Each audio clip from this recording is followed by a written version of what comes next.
couldn't resist, mate. If you're scared that I'm going to start dressing up like Jack Sparrow during these videos, if you think Johnny Depp was unfairly canceled, if you're wondering like us what the fuck happened to Orlando Bloom, if you think it's hilarious that Johnny Depp was canceled and support him, God, I can't do fucking anything. Up next, the Pirates of the Caribbean are finally going to be in 4K.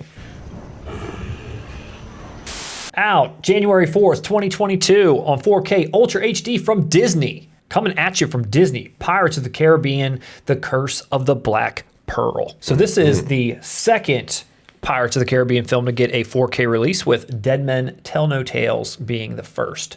So I guess that was the most recent one, and when that came out, it came out in 4K. This is the first and original film to finally get a 4K release also. Been obviously a ton of Blu-ray releases for this thing. Probably, I don't know, DVD also, I'm assuming, at the time. The steelbook right here, Matt, of the original. Awesome steelbook, yeah. So it is nice. There was even some humongous, like, Davy Jones chest box set collection, but it didn't have the most recent one. It just had, you know, all the films prior. So they've done a ton of releases for this thing over time, but this is the original one coming in 4K finally.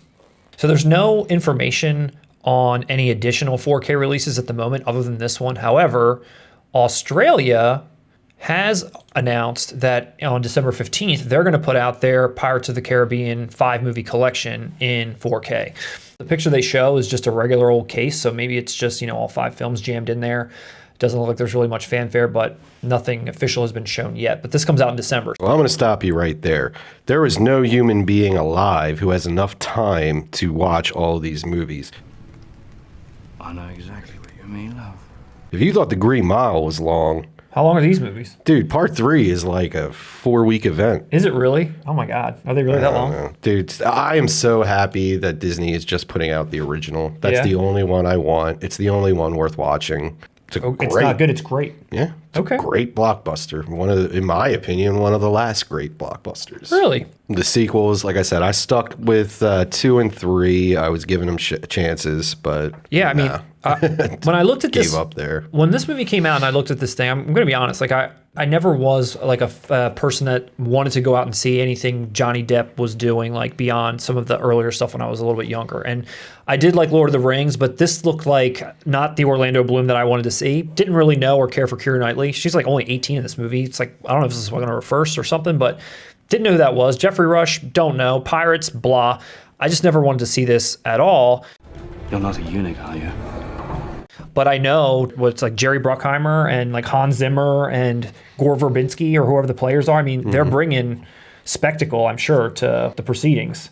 Yeah, Gore Verbinski is a very talented director. I love The Ring. His version of The Ring. I loved it. I don't love The Ring, but Jesus Christ, it is way better than it has any right being. His take on it was way better. Really good. He's great visually, and it shows in this one.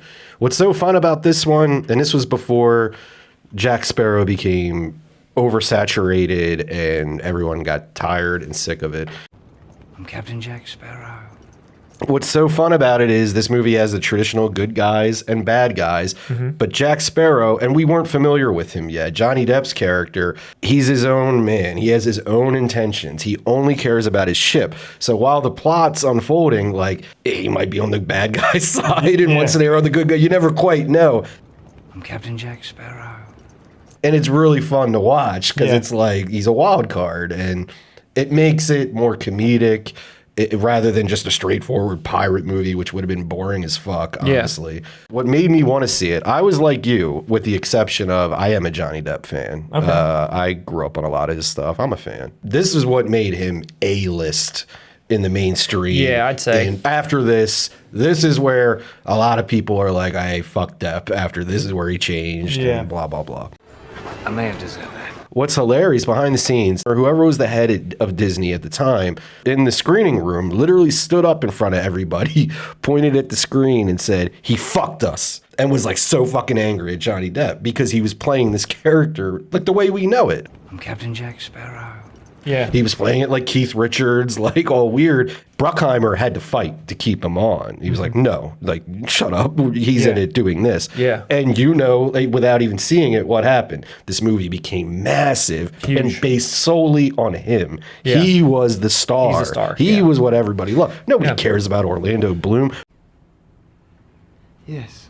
No. Bruce Willis has more energy than Orlando Bloom. I mean, it was Depp. Yeah. And I just thought that was so funny that like he took all these chances and they were logical. Yeah. And you didn't believe in them. Yeah. It's similar to what you said about The Matrix. It shouldn't have been a franchise. It's a Yeah. great first movie that made a ton of money and it was like, okay, keep doing it. But there was no plan. And I will never rewatch them. They're pointless. You know, the first one has the magic. The second two are trying to capture it. Yeah. And with diminishing returns. Gotcha. After that, nah. You give me a 3.5 hour part 3 pirate movie.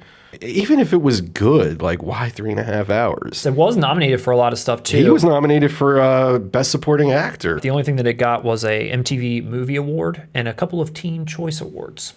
Thank you very, very much. This is really just incredible. I kind of made some Orlando Bloom jokes, but to be fair, yeah, That's what his made role, it's basically you're the pretty boy, sit there Yeah, and let exactly. Depp handle the laughs.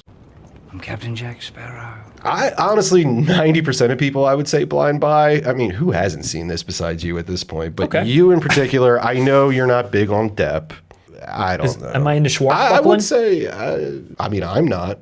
Okay. How many good pirate movies are there? Yeah, it's a long running joke in Hollywood that like pirate movies are poison. Don't ever do them. I'm the captain now. The Steelbook that I picked up years ago, it did one of these numbers where you get your bonus disc in the paper sleeve. Yeah. Ooh, little DVD ROM. Old school, baby. That's classy. So for all you Pirates of the Caribbean fans, January 4th, 2022 for the US release of The Curse of the Black Pearl. And then if you want to get it even before that, in December 15th in Australia, you can get the entire set in 4K. It does not look like it's coming with digital codes or Blu-ray copies. It looks like it's just 5 4Ks in a box.